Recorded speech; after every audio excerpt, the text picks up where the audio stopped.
Selamat pagi saudara, kita berjumpa lagi dalam program Sapa Kendari. Seperti biasa saudara, program Sapa Kendari kita akan membahas isu-isu yang terjadi di wilayah Sulawesi Tenggara.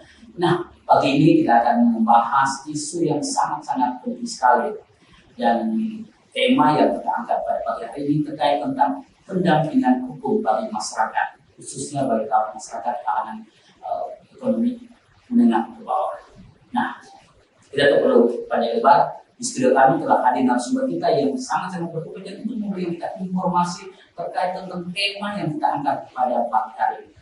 Tak lain mungkin masyarakat wilayah Sulawesi Tenggara sudah kenal narasumber kita ini yang kata asing lagi di media dan sering mendampingi masyarakat terkait tentang sengketa-sengketa yang terjadi di wilayah Sulawesi Tenggara. Beliau adalah Andri Dermawan.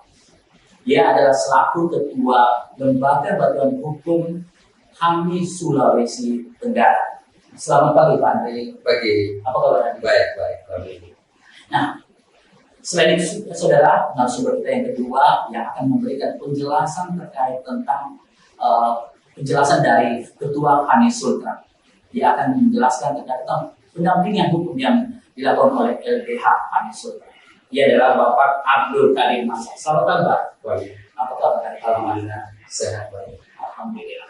Nah, saudara, mungkin ingin mengetahui sebenarnya apa sih itu LBH HAMI? Ya, untuk itu kita akan meminta penjelasan dari ketua LBH HAMI. Penjelasan terkait tentang secara singkat apa sih itu LBH HAMI? Mungkin masyarakat sebagai yang belum mengetahui. Iya, jadi LBH HAMI ini adalah Lembaga Bantuan Hukum Himpunan Advokat Muda Indonesia Sulawesi Tenggara. Jadi kalau disingkat itu namanya LBH HAMI Sultra. Jadi sejarahnya LBH ini kami dirikan itu di tahun 2015 ya. Nah, tujuan daripada pembentukan LBH HAMI Sultra ini adalah untuk mewujudkan keadilan yang inklusif dan aksesibel bagi seluruh lapisan masyarakat, terutama masyarakat yang marginal dan yang miskin secara struktural. Nah, kenapa kita ingin mewujudkan keadilan yang inklusif? Artinya merangkul semua orang. Jadi keadilan ini bisa menjangkau semua orang dan juga bisa diakses oleh semua orang. Gitu. Karena ini kan kadang yang beredar di masyarakat bahwa orang-orang miskin atau orang-orang yang marginal agak susah mengakses keadilan itu, mendapatkan keadilan. Nah, LBH HAMI ini muncul ya, sebagai lembaga yang betul-betul konsen untuk memastikan bahwa keadilan bagi seluruh masyarakat, khususnya masyarakat marginal dan masyarakat yang miskin secara struktural. Nah, ini kemudian kita wujudkan dalam misi, misalnya pertama itu memberikan bantuan hukum secara gratis ya kepada masyarakat. Kemudian juga kita memberikan pendidikan atau pelatihan hukum kepada masyarakat ya. Kemudian juga kita melakukan jaringan ya, membangun jaringan dengan berbagai elemen untuk memperkuat akses keadilan kepada masyarakat. Jadi itu poin penting daripada hadirnya LBH HAMI Sultra di Sulawesi Tenggara ini. Tapi memang kalau dari secara umum yang di wilayah Sulawesi Tenggara memang peran HAMI sangat penting sekali yang melihat kondisi wilayah Sulawesi Tenggara ini.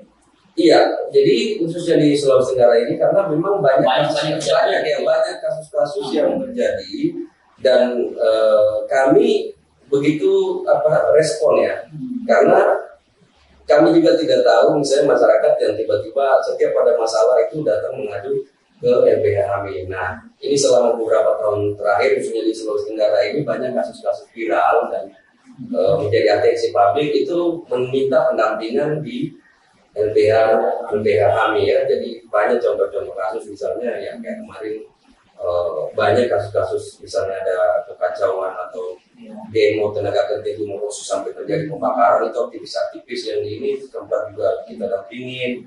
Terus ada kasus yang paskibraka kemarin juga sempat viral. Kemudian terakhir ini kasus Guru Supriyani. Nah, itu juga. Nah, dan terakhir ini yang lagi berjalan artinya menyita juga perhatian publik ini adalah konflik masyarakat tani di Anggata. Kebetulan Pak Kadir Masa ini selaku ketua Aliansi Tani ini hadir. Ini sementara berproses kita memberikan pendampingan ya, karena ini adalah kelompok masyarakat yang rentan yang marginal karena ini adalah masyarakat tani yang harus berhadapan dengan korporasi besar. Pak Ketua, kalau ini kan mungkin masyarakat tadi nonton gitu menyaksikan siaran kita ini ada permasalahan mereka, mungkin ada kerja-kerja khusus mereka yang harus seperti kita jelaskan tadi yang masyarakat yang cuma bilang yang memang miskin gitu. Mungkin ada kerja-kerja hal tersebut. Iya, kami pada pokoknya sebenarnya ini menjangkau seluruh lapisan masyarakat. Tapi kami ada prioritas, ada prioritas. Khususnya misalnya adalah kepada masyarakat yang tidak mampu. Karena kita ketahui bahwa masyarakat tidak mampu ini kan sangat rentan dan tidak bisa secara mandiri untuk menyediakan pengacara kalau dia berhadapan dengan hukum. Nah kemudian juga kami konsen terhadap kelompok-kelompok marginal, khususnya misalnya kelompok tani, masyarakat tani kan kita tahu bahwa mereka ini adalah kelompok yang masyarakat ini kadang menjadi kelompok yang marginal kalau berhadapan dengan misalnya kekuatan yang lebih besar. Nah di situ kami usahakan hadir dan fokus utama di situ. Jadi masyarakat tani, masyarakat nelayan, termasuk aktivis atau buruh, tenaga kerja itu juga menjadi konsen kita yang tapi memang meskipun tadi kita sudah ketahui kedua ini bantuan hukum pada masyarakat miskin, tapi memang kondisi situasi di Sulawesi Tenggara bagi masyarakat kita yang tertindas memang banyak terjadi di Sulawesi Tenggara kita ini. Iya, sekarang kan sebenarnya dengan begitu mudah kita bisa mengakses informasi. Misalnya banyak permasalahan ketidakadilan, banyak permasalahan hukum, banyak ketimpangan hukum yang karena zaman media sosial sekarang itu bisa cepat terungkap di publik. Nah, kalau kita membaca fenomenanya, memang banyak kejadian seperti itu. Makanya kami LBH ini kebetulan kami hadir sekarang sudah di 14 kabupaten kota. Ya, jadi LBH ini pusatnya ada di Sulawesi Tenggara, Kendari. Tapi kami membentuk cabang-cabang di 14 kabupaten kota sekarang. Jadi tinggal ada 3 kabupaten kota yang belum ada. Untuk apa? Supaya kami bisa menjangkau lebih luas, lebih dalam. Karena biasanya ada kasus-kasus di daerah, biasanya mereka melapor ke LBH Sutra. Setelah itu kami langsung koordinasi dengan cabang-cabang terdekat untuk mendampingi. Jadi mulai dari ujung Wakatobi sampai misalnya di ujung Lasusua ada kami. Jadi kami agak leluasa untuk memberikan pendampingan hukum karena personil kami ada di setiap kabupaten. Nah, secara umum laporan dari setiap kabupaten gimana ini berkaitan peningkatan pendampingan hukum? Iya, pendampingan hukum ini kebanyakan yaitu kami temukan bahwa banyak masyarakat yang berhadapan atau bermasalah hukum ini tidak mendapatkan pendampingan yang layak, pembelaan yang layak karena untuk mengakses pengacara itu agak susah. Nah, sehingga itulah karena bagaimana misalnya seorang masyarakat apalagi yang rentan tidak tahu hukum harus berhadapan dengan hukum tanpa didampingi misalnya atau dibela oleh seorang pengacara. Atau kasarnya mungkin punya pasal saja. Iya, banyak yang seperti itu dan ini hampir semua di kabupaten kota juga terjadi seperti itu. Jadi kebutuhan untuk misalnya memberikan bantuan hukum itu cukup tinggi di setiap kabupaten. Baik, Ketua. Ya, saudara tadi kita bisa mendengar langsung penjelasan dari awal mula dibentuk LBH HAMI, melakukan pendampingan kepada masyarakat khususnya masyarakat menengah bawah. Nah, untuk lebih jelasnya, saudara terkait tentang pendampingan yang dilakukan oleh HAMI di studio kita juga telah hadir Pak Abdul Kadir Masa dan saat ini tengah bersengketa di Kabupaten Bangka Selatan. Nah, untuk lebih jelasnya kita akan mengetahui gimana proses pendampingan yang dilakukan oleh LBH. Pak Abdul Masa, gimana? Selama ini memang LBH melakukan pendampingan ya terkait dengan kasus Bapak ya. Mohon berjelas dulu kasus yang tengah terjadi yang Bapak alami gimana ya, Pak? Ya, jadi terima kasih Assalamualaikum warahmatullahi wabarakatuh. Saya kira kami dari Masyarakat Tentang yang tergabung dalam 8 desa yang sudah dikoordinir dengan AMT, Aliansi Masyarakat Tani Tentang yang kurang lebih 1.300 hektar yang dikelola sekarang, yang kepala lembaga yang sudah terdata dan terorganisir di lapangan kurang lebih 600 kakak.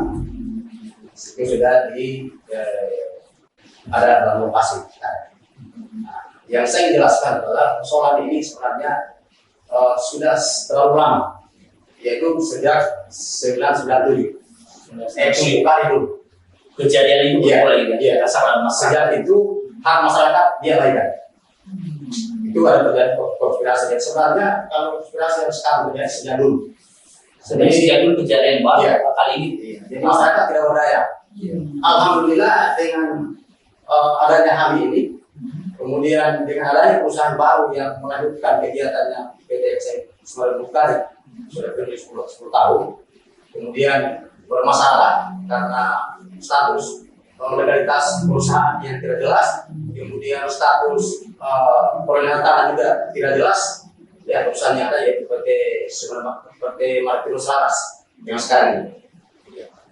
Nah, sehingga kami berpikir daripada kami berhadapan dengan oknum-oknum yang bertanggung jawab, kami berhadapan dengan aspirasi yang betul-betul memang sangat merugikan masyarakat, termasuk Pemda. Saya anggap hampir tidak berdaya menghadapi oligar-oligar yang sekarang ini pemerintah setempat saya tidak berdaya, tidak berdaya. Sehingga masyarakat bersyukur sekali dengan adanya HAMI, apalagi HAMI ini dengan sukarela membantu kami tanpa dipungut biaya. Jadi ada 3 kasus yang didampingi oleh kami kepada kami. Yang pertama, kasus legalitas perusahaan yang sebentar berikut dikejar. Saya sudah di BAP beberapa yang lalu. Kemudian kasus legalitas perolehan tanah PT Martinus Laras dari Bukari, kemudian dari beberapa perusahaan yang belum juga jelas sampai hari ini. Kemudian yang ketiga, ada insiden yang terjadi akibat dari pula kekerasan yang dilakukan oleh PT Martinus Laras yang diberikan karya dan premannya membunuh dipaksa, merusak tanaman, membakar rumah dan tanaman-tanaman lain. Oke. Mungkin ya saudara bisa mendengar beberapa waktu lalu sempat viral ya, hal tersebut ini Pak. Namun kita kembali lagi Pak, katakan tadi memang ini Bapak sangat bersyukur sekali ada pendampingan dari LBH. Tapi kalau kita lihat tahun kejadian itu tahun 1997 ini Pak. Ya, Bapak katakan ini baru kali ini terungkap ini. Memang dulu sudah banyak dilakukan untuk melakukan pendampingan atau memang warga setempat rela saja kejadian tersebut.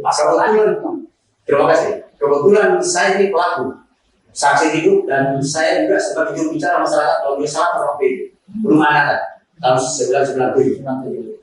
Sampai di DPR, sampai ke pusat surat, bupati, gubernur, tapi juga tidak ada. Sehingga sekarang ini mungkin sudah jalan-jalan pecah. Dengan adanya HAMI ini, maka masyarakat terbantu. Oke, Pak. Saya ingin bertanya Pak, gimana cara Bapak mengetahui dari LBH HAMI dan cara menghubungi atau berdiskusi dengan LBH HAMI ini? Kalau saya pribadi sebagai ketua MD, saya melihat di viral waktu kasusnya Suyari. Saya itu betul itu.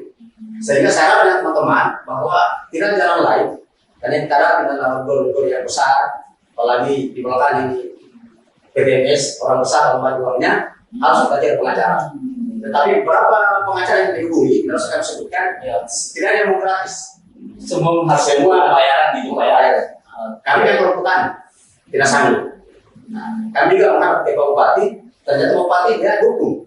Nah iya, karena kemampuan kalian terbatas, lebih baca pengacara, tapi saya pengacara yang gratis. Dia seluruh, Pak Bupati seluruh. Oke, jadi setelah dari Pak Bupati memberikan rekomendasi untuk menghami ya. Daripada kami itu terus, tidak ada pengacara yang menampingi kami, tidak ada kita persoalan masalah finansial. Kemudian Pak Bupati dorong pengacara Tenggara ini yang bisa kalian hubungi, ya Pak Andre. Oke, Pak Ketua, terkait dengan kasus yang terjadi di lokasi itu, Pak Kamulitar Masa. Ketertarikan dari LBH HAMI untuk mendampingi kasus tersebut apa sih Pak Ketua? Iya, jadi salah satu fokus kami juga di LBH ini ya terkait itu masalah konflik agraria yang melibatkan kelompok marginal ya. Nah ini kita tahu bahwa kasus di Anata ini, khususnya di Sumber Madu Bukari yang awalnya itu sudah terjadi konfliknya sejak Orde Baru. Misalkan dulu ada masyarakat di penjara, ada pembakaran, karena ini masalah lahan yang tidak pernah selesai antara masyarakat dan perusahaan. Nah setelah puluhan tahun, ini tiba-tiba ada perusahaan yang masuk, perusahaan baru, mengklaim bahwa telah mengakuisisi atau membeli perusahaan yang lama dulu yang berkonflik masyarakat. Dan mereka mengklaim bahwa lahan itu adalah telah dibeli dari masyarakat 1.300 hektar. Padahal ini kan tidak pernah terjadi. Masyarakat tidak pernah menjual dan bahkan belum selesai transaksi itu. Nah, perusahaan sudah datang mengklaim. Kemudian yang membuat kami tergerak untuk maju ini karena pada saat itu mereka melakukan penggusuran paksa dengan menurut kami yang membayar orang yang berkamuflase sebagai karyawan, tapi mereka membawa senjata tajam mengancam masyarakat. Dan di situ kami melihat bahwa pihak kepolisian dan pemerintah daerah tidak turun, sehingga inilah kami hadir untuk memberikan penguatan kepada masyarakat supaya masyarakat jangan takut untuk memperjuangkan hak-haknya, karena mereka seakan-akan sudah tidak ada tempat untuk bernaung atau berlindung, karena seperti tadi bahwa baik mungkin dari aparat maupun dari pemerintah tidak ada ketegasan. Padahal perusahaan ini sebenarnya kalau kita melihat ini jelas melanggar peraturan. Dia tidak ada HGU, tidak ada hak guna usaha untuk melakukan kegiatan perkebunan. Sementara di dalam undang-undang perkebunan itu dilarang untuk perusahaan perkebunan melakukan kegiatan perkebunan tanpa ada HGU. Nah, di situ kami hadir untuk memastikan bahwa hak masyarakat harus diperjuangkan dan ditegakkan. Oke. Dan sekarang dalam tahapan apa nih tersebut? Nah, terkait ini seperti tadi Pak Kadir sampaikan, jadi kami lagi mengumpulkan datanya dan terkait dengan legalitasnya itu kami akan menguji ke peradilan, ya. Kami akan menguji ke peradilan, ini kami lagi persiapkan. Kemudian terkait pelanggaran hukumnya, yaitu melakukan kegiatan perkebunan tanpa HGU, itu kami sudah melaporkan ke kejaksaan. Nah, sekarang lagi proses, Pak Kadir selaku pelapor sudah di BAP oleh pihak kejaksaan, ya. Kemudian ketiga, kami juga lagi melakukan advokasi kepada pemerintah daerah Kabupaten Konawe Selatan untuk bagaimana pemerintah daerah Konawe Selatan tegas untuk melakukan pemberhentian, karena ini melanggar ketentuan perundang-undangan. Jadi status lahannya belum selesai, HGU-nya belum ada, tapi dia sudah melakukan penggusuran, pengrusakan, pembakaran rumah-rumah masyarakat. Itu saya miris sekali waktu saya datang melihat di lapangan itu masyarakat. Pak, tadi gimana ini Pak? Sumber keadaan pendampingan yang dilakukan oleh LBH HAMI, Pak? Fakta di lapangan setelah HAMI hadir, Pak Andre, masyarakat alhamdulillah sudah mulai tenang. Padahal sebelum ada HAMI hadir, terus terang saja namanya masyarakat bergejolak siang malam antara perusahaan yang di backing oleh karyawan di posisi yang parah dan lain-lain. Kemudian masyarakat secara paksa sering disuruh mundur untuk dilarang lokasi. Nah, sehingga terjadi insiden. Tapi dengan adanya HAMI hadir, Pak Andre, alhamdulillah masyarakat menunggu proses pidana yang insiden itu bahan tidak ada tinggi, maupun proses legalitas perusahaan maupun proses legalitas tanah. Jadi tiga hal ini kami masyarakat komitmen dengan Bupati bahwa kami akan serahkan sepenuhnya kepada pengacara. Ya, semoga proses ini tetap terus bergulir dan bukan siapa yang besar dan siapa yang benar, ya. Oke. Ada satu hal yang saya ingin pesan. Iya, Pak. Sebagai warning, saya tahu masyarakat apa ada. Iya. Saya ingin pada Bapak Presiden Prabowo, Bapak Kapolri, supaya meninjau ulang oknum-oknum di lapangan yang secara fakta masyarakat melihat bahwa terlalu nampak di kasat mata kami membentuk perusahaan yang tidak punya izin. Baik. Kan sejak buka ini tidak ada HGU, sampai hari ini juga tidak ada. Kenapa jadi penonton ini? Aparat-aparat negosiasi oknumnya sama maksudnya. Oke, baik. Terima kasih. Baik, Pak. Ya, tadi telah dibahas terkait tentang isu yang terjadi di Konawe Selatan. Nah, dan isi dari LBH ini dua poin. Yang kedua adalah memberikan pendidikan, pendidikan kepada masyarakat, gitu ya. Ya. Kan kita tahan dulu ya. Baik, saudara, setelah jeda berikut kita akan kembali. Itu tetap bersama kami.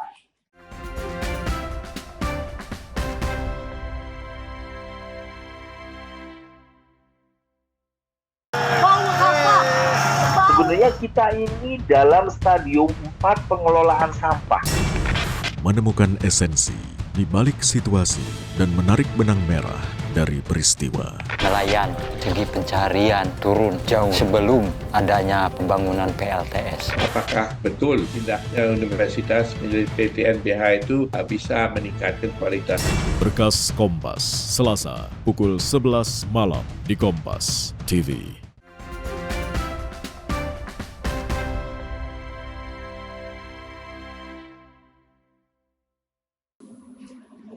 Baik, saudara, kita kembali dalam sesi kedua terkait tentang pendampingan.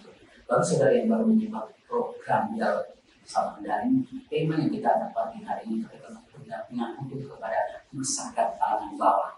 Di sesi pertama tadi, narasumber kita ini Ketua LBH Hamid Sulawesi Tenggara telah menjelaskan sedikit terkait dengan profil dari LBH Hamid, dan memang intinya adalah pendampingan hukum kepada masyarakat Kalimantan Selatan. Dan juga dari sisi pertama sudah dengan sumber kita yang telah menjelaskan testimoni yang dirasakan selama pendampingan hukum yang dilaksanakan oleh Hamid Sultra.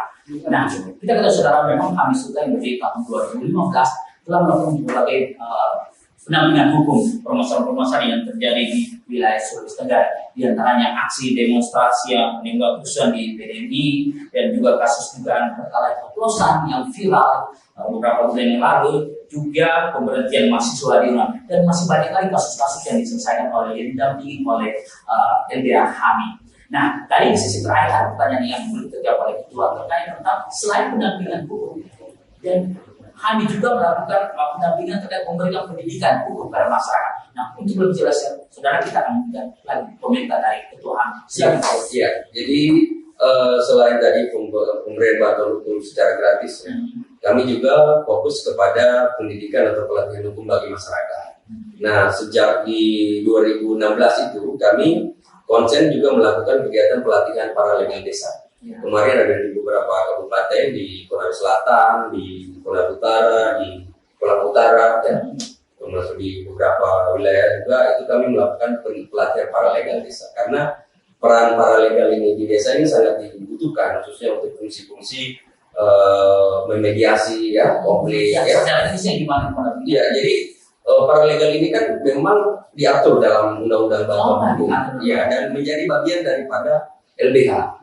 Jadi adalah masyarakat yang kita berikan pendidikan hukum, pendidikan paralegal untuk mereka bisa di daerah, misalnya di desa-desanya ini menjadi semacam mediator misalnya. Jadi kalau ada misalnya perkara-perkara yang bisa didamaikan atau bisa diselesaikan, itu harusnya bisa diselesaikan oleh paralegal desa. Sehingga hal itu tidak perlu sampai ke pengadilan. Berarti ada tingkatan-tingkatan. Jadi hal ini bisa selesai seperti atau katakan itu mungkin di sekitaran itu saja dulu. Iya. Makanya kita melatih supaya masyarakat kita ini juga bisa menjadi penengah atau mediator dalam konflik-konflik kecil misalnya desa yang seharusnya bisa diselesaikan melalui mekanisme restoratif justice itu harusnya bisa. Dan ini paralegal sekarang sudah diakui, bahkan ada penghargaannya sampai di Mahkamah Agung. Jadi itu memang disarankan untuk setiap desa. Itu kan sudah memulai di tahun 2016. Kemudian kami juga konsen melakukan kegiatan-kegiatan penyuluhan hukum. Ya, setiap tahun itu kami ada beberapa titik, ada beberapa kali kami fokuskan misalnya untuk melakukan kegiatan penyuluhan hukum di desa-desa. Jadi setiap tahun itu kami memprogramkan seperti pendidikan ya. Iya, gimana dari kegiatan tersebut di pemberian pendidikan hukum gitu. Nah, evaluasi yang dilakukan penilaian gimana, perkembangan gimana? Iya. Semakin maraknya ini kegiatan-kegiatan misalnya pelatihan atau penyuluhan, ini sebenarnya kita mengharapkan agar masyarakat hukum khususnya di desa-desa ini bisa sadar hukum, ya. Sadar hukum. Iya, sadar hukum. Kita ingin membentuk masyarakat yang betul-betul sadar hukum, sehingga tentunya kita bisa meminimalisir ya berbagai macam praktik-praktik pelanggaran hukum. Itu yang kita outputnya seperti itu. Kita ingin supaya tentunya pembangunan tidak akan berjalan kalau masyarakat kita ini kacau, masyarakat kita ini banyak pelanggaran hukum. Tentunya ini juga akan salah satu penghambat proses pembangunan. Nah, dengan kegiatan-kegiatan seperti itu kita ingin meningkatkan kesadaran masyarakat menjadi bagian daripada masyarakat hukum guna tertibnya hukum di tatanan hukum di masyarakat. Oke, nah memang betul sekali ya. Mungkin masyarakat akan berbuat begini ketika dia sudah sadar hukum. Ini ternyata sangat kalau berbuat. Nah, ini salah satu juga mendukung program Presiden kita dalam pembangunan wilayah Indonesia. Nah, kita kembali ke Pak Kadir Masa. Pak Kadir, terkait tentang pendampingan yang dilakukan oleh LBH, gimana proaktif dari pihak LBH mendampingi ketika mungkin ada tanggapan atau penjelasan ingin menyampaikan, gimana proaktif dari LBH sendiri, Pak? Sekira cukup signifikan. Kenapa? Karena selama dia mendampingi kami beberapa kali pertemuan, jadi bukan hanya pendampingan secara teknis di dalam maupun perdata identitas perusahaan, tapi juga memberikan semacam ilmu secara teknis. Nah, sehingga ilmu itu setelah kami dapat karena ini kan tergabung dalam ANT. Di setiap pertemuan saya tidak sendiri. saya bawa dengan kelompok-kelompok kami yang lain itu, sehingga ilmunya terserap langsung kepada teman-teman. Setelah kami habis pertemuan, kami kembali adakan pertemuan yang teman-teman, kita jelaskan materi-materi yang sudah disampaikan, perdata ini, pidana ini, kemudian legalitas perusahaan ini, kemudian unsur dugaan korupsinya ini. Akhirnya kami merasa ternyata ini bukan hanya penampingan menang atau kalah, tetapi ada ilmu yang didapatkan. Jadi apa yang sebenarnya dipakai tidak berlebihan memang. Insya Allah mudah-mudahan Tuhan merestui niat kami dalam Padre. Setelah selesai penampingan ini, kami akan bergandengan terus. Dan harapan kami bukan hanya kasus Anata, tetapi juga kasus-kasus jabatan lain, kasus-kasus pribadi yang selama ini memang masyarakat sangat susah mendapat pengacara gratis. Ini yang paling nampak dari tanya kami, Pak Andre. Pak, dengan kasus yang dialami oleh masyarakat di wilayah Papua ini, Pak, memang ada perubahan-perubahan yang terjadi ya Pak, yang berpeluang untuk meskipun belum ada keputusan hukum ya yang mengatakan bahwa dimenangkan oleh masyarakat, tapi memang sudah menjurus ke situ atau gimana ini Pak? Sebelum saya masuk ke situ, saya ingin dulu berikan gambaran secara umum bahwa bukan saja Anggota, masyarakat Anggota yang terbantu, tapi yang beberapa kasus besar yang tengah melihat ini, Pak Andre, yang sendirinya sangat berpengaruh, baik terhadap struktur Pemda maupun dengan struktur penegak hukum di Kalimantan Selatan. Saya lihat seperti ada semacam bukan saja ketakutan, tetapi ada perhatian khusus bahwa ketika Bang Andre ini ada di dalam kasus itu sangat mereka berhati-hati. Saya sendiri banyak dapat telepon. Jadi mereka berhati-hati loh, ternyata ketua LBH ya mendampingi dia ya. Dan kita terus kualitas itu dilakukan sehingga masyarakat tempat kemudian masuk kepada kami di ANT ini. Ya, saya kira harapan kami sekali lagi saya bilang dan memang komitmen kita bangun bukan soal menang dan kalah. Itu adalah hak prerogatif penegak hukum di pengadilan, kemudian hak prerogatif yang maha kuasa. Karena apapun kita ini kalau Tuhan yang merestui, saya kira tidak akan ada hasil yang kita harapkan. Tapi kalau konflik antara hak masyarakat dan Tuhan yang maha kuasa didukung dengan pendampingan Andre dengan hukumnya ada. Contohnya sekarang di Kejaran ini, alhamdulillah saya terbantu juga. Setelah sudah gagal bersatu kali, saya ada ada harapan besar bahwa dugaan yang selama ini kami lihat mulai dari eksekutif dulu, pelanggarannya sudah sangat luar biasa, apalagi didukung dengan Orde Baru. Saya kira tahu Orde Baru. Saya ini saksi dulu dan saya pertanggungjawabkan. Kemudian yang kami lihat sekarang ini sudah ada titik terang, sekalipun putusan belum ada pelanggaran marketing selatan. Kan ternyata juga Pemda sudah mulai buka suara. Pemda bahwa kayunya tidak ada, isunya sudah mati suri. Kenapa berani melakukan kegiatan penanaman? Banyak kan 3 yang ditanam: tebu, singkong, sekarang sawit. Sawit inilah yang menghancurkan masyarakat. Digusur satunya masyarakat rumahnya, ditanam sawitnya. Nah, heran saya, makanya saya pesan kepada Pak Prabowo, supaya tinjau ini aparat di bawah. Kenapa ini aparat sudah tahu tidak ada istrinya mati, tidak lagi. Kenapa? Di backup malah. Baik. Di backup malah. Termasuk di penggusuran di depan polisi. Di banyak polisi tapi mereka tidak. Saya teman-teman melapor resmi. Datang polsek, ternyata pengawasnya Pak siapa itu? Pengawasnya PTMS. Dia bersikeras bahwa tetap dia melakukan penggusuran, dia bertanggung jawab. Inilah yang harus diungkap juga. Karena aktor dibalik daripada pengusahaan ini, aktor dibalik insiden ini ada orang besar bahas. Oke, ya. Ini dari penegak hukum yang harus harus semua olah harus baik. Pak, Andre ketua, kalau kita melihat tadi seperti ungkapan dari Pak tadi mengatakan bahwa memang ya kalau dari advokat melihat bahwa meskipun bukti yang benar dimiliki oleh bersangkutan ketika mungkin di pengadilan dan dia dari kalangan bawah gitu, memang agak sulit ya kalau dimenangkan ke mereka tanpa ada pendampingan dari Jadi advokat melihat ini saya bicara pengalaman praktek karena dalam pengalaman praktek saya banyak membantu masyarakat yang tidak mampu yang berhadapan misalnya sengketa lahan berhadapan dengan korporasi besar. Ya. Nah, di situ memang kita lihat bahwa ada ketimpangan yang nyata, ada ketimpangan yang nyata. Ya. Artinya jangankan masyarakat mau ke pengadilan, mau berpikir saja untuk ke pengadilan, dia sudah takut duluan. Dalam artian apa? Oh ya, dia ada ketakutan berhadapan dengan besar tidak mungkin dia menang di pengadilan. Jadi jangankan misalnya dia sudah mau pergi membuat, mau berpikir saja dia sudah takut. Jadi itu yang saya selalu pahamkan kepada masyarakat, dan saya selalu mengusulkan mereka. Saya bilang jangan pikirkan dulu itu, kita berjuang. Entah hasilnya seperti apa, yang penting kita sudah berjuang. Dan alhamdulillah ada beberapa yang tidak perlu saya sebutkan perusahaan yang bisa kita tumbangkan ya. Padahal ini perusahaan yang mungkin ada PMA asing, ada perusahaan nasional juga bisa kita tumbangkan karena dengan ada semangat. Nah, semangat. Sehingga saya katakan bahwa walaupun ini banyak pesimisme di tengah penegakan hukum ini di Indonesia, tapi saya selalu berpikir positif bahwa kebenaran itu pasti akan terungkap atau akan menemukan jalannya sendiri. Yang penting bahwa kita mau berjuang. Sama dengan masyarakat Anggata ini. Ini kan perjuangan mereka sudah panjang. Dan mereka harus berdiri sendiri. Iya kan? Harusnya kan di sini ada penengah, misalnya seperti pemerintah. Kalau dia berhadapan dengan korporasi, itu bagaimana menjaga pemerintah lah yang pemerintah pasif gitu. Jadi sekarang kan ini mau berhadapan antara masyarakat yang rentan dengan pemilik modal yang besar. Nah, kami itu harus hadir di sini, harus memberikan. Bagaimana misalnya sebuah perusahaan yang tidak mempunyai legalitas hadir ini, gitu, dengan leluasa bisa menggusur masyarakat yang lagi berkebun, rumahnya ada di kebun, digusur, bahkan lagi sementara makan datang digusur. Ini kan menggugah nurani kita, ya. Sehingga sekali lagi saya harus hadir di situ.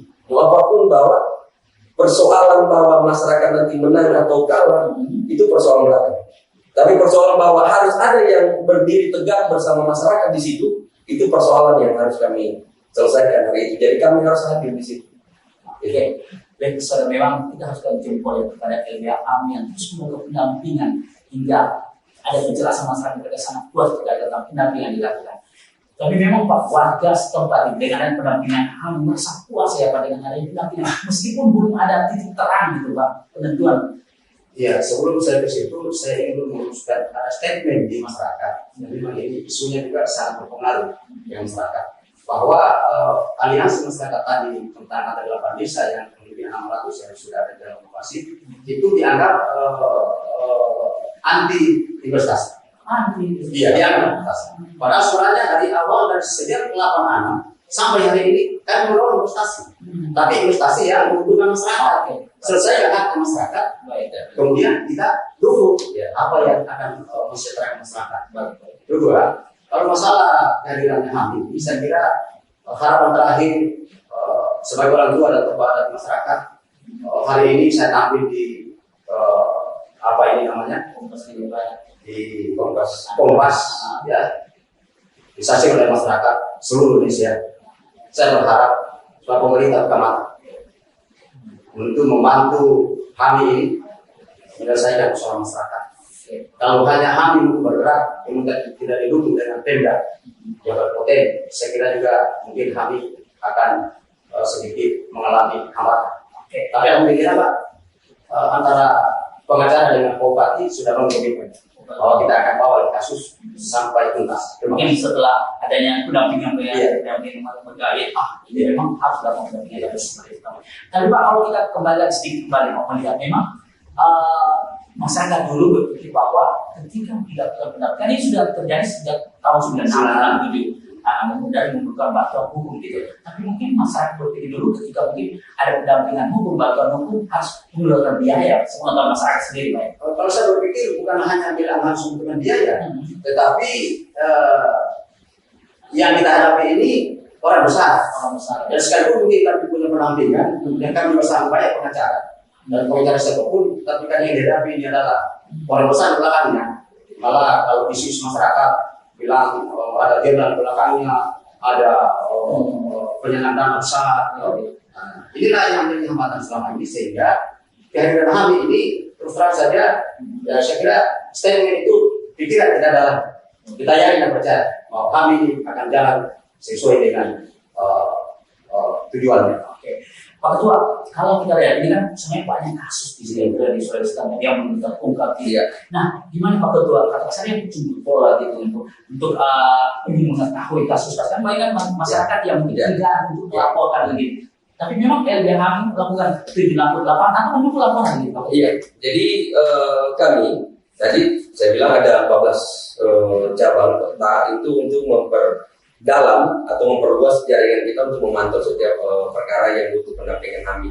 Kemudian juga kami membuka kanal-kanal melalui jaringan di media sosial karena kita tahu sekarang ya perkembangan ini kita harus responsif terhadap kondisi-kondisi yang terjadi di masyarakat yang butuh penanganan atau pendampingan cepat, sehingga kami memantau juga media sosial dan kadang juga di medsos itu banyak yang mention, banyak yang DM, banyak yang kirim pesan untuk ke LBH mendampingi sehingga kami bisa bergerak cepat seperti itu. Memang saudara beberapa berita-berita viral, tapi LBH langsung menjemput bola seperti kasus BBM yang sempat viral kan? Kami langsung turun langsung yang sempat viral. Iya, itu cepat sekali. Jadi malam itu muncul, kita langsung bikin formulir pengaduan yang kita bikin secara online, langsung kita sebar. Bahkan kepolisian pun heran kenapa bisa pengaduannya bisa begitu cepat, karena kita menggunakan media sosial, menggunakan ini teknologi untuk menjemput aspirasi masyarakat ya supaya mereka bisa mengisi online. Memang hasil wawancara kami di beberapa warga yang kendaraan rusak, dugaan dan oplosan itu, mereka sangat puas terkait tanggapan dari pihak HAM yang pendampingan. Saudara, karena waktu kita terbatas, yang terakhir Pak Abdul tadi bisa memberikan harapan kepada pemerintah atau juga kita kepada HAM. Silakan Pak. Kalau harapan yang pertama kepada masyarakat umum, baik Kecamatan Ngata maupun konsen 25 kecamatan, supaya tidak ada terprovokasi dalam kasus ini. Karena Ngata ini kan keluarga besar, dari 25 kecamatan semua terpencet keluarga. Ya kemarin Pak Presiden sebenarnya sudah akan masuk, tapi alhamdulillah saya masih mendengar, saya bilang jangan masuk, kita sudah serahkan kepada hukum, kita tunggu saja prosesnya pengacara sehingga keluarga yang lain tidak masuk. Karena insiden berdarah itu kan pancingannya luar biasa. Tapi insya Allah sampai hari ini tidak ada terjadi. Yang kedua, harapan yang kedua kepada Pemda, kepada penegak hukum, saya minta supaya betul-betul ikut mendekati proses hukum, baik itu proses pidana, perdata, maupun khususnya ini juga korupsi, dugaan legalitas perusahaan PT Selaras supaya diungkap seterang-terangnya supaya masyarakat bisa puas. Tapi harapan kami dengan pengacara HAM ini tidak ada keraguan sama sekali. Malah setelah kasus ini mungkin ada kasus besar lagi yang akan sampaikan Pak HAM. Malah banyak kasus di Konsen. Kepuasan pendampingan setiap dan informasi warga Sulawesi Selatan yang bermasalah ini terus mendampingi kan. Nah, Pak Ketua, dengan adanya diskusi pagi hari ini yang ada himbauan kepada masyarakat atau ada harapan kepada masyarakat, silakan. Iya, sekali lagi kami sampaikan bahwa keadilan itu sejatinya milik semua lapisan masyarakat. Ya, keadilan itu bukan cuma milik golongan tertentu atau golongan yang berduit atau golongan yang kuat.